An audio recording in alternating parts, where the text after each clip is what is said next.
tulungan yung gamot o baka matanggal yung gamot o mabawasan yung dosis. Biglang bababa cholesterol nyo. Number 1, oatmeal. Kain kayo ng oatmeal sa umaga.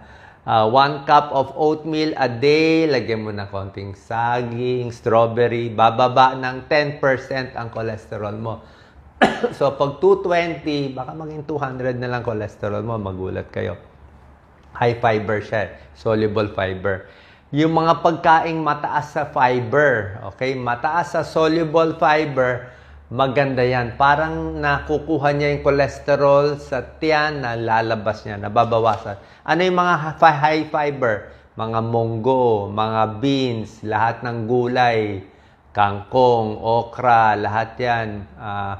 Mga spinach, di ba? Lahat ng mga talbos, maganda yan. Pag sa prutas, ang maganda lang mga apple and pears, yung balat. Yung apple, pears, may tulong din siya. High fiber din yan.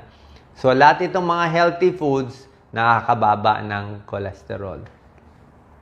Isa pang nakakababa ay exercise. Malaking bagay daw talaga yung exercise Nakita ko may pag-aaral. Hindi naman sobrang exercise. Yung kahit lakad-lakad lang, tapos yung may konting weights. Pag may konting weights, kahit light weights, bumababa daw talaga yung cholesterol. At yung exercise, maganda rin sa triglyceride. Ano pinagkaiba ng cholesterol and triglyceride? Actually, halos pareho yung dalawa.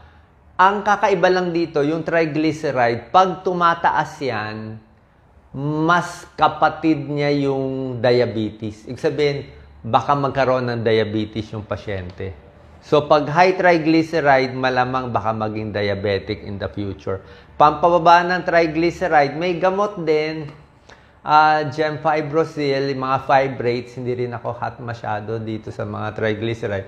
Usually, itong mga statin, nakakababa din konti ng triglyceride. Pero exercise, tsaka itong parang more vegetable diet, nakakababa din ng triglyceride.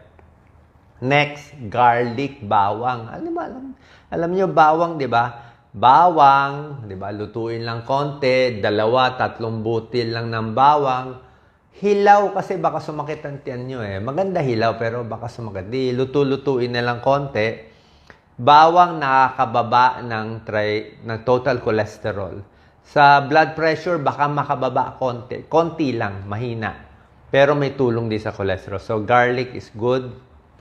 Isda, maganda. Isda. Pero syempre, pag pritong isda, mamantika na siguro, paksiw na isda o ibang luto ng isda. Isda or pwede rin fish oil.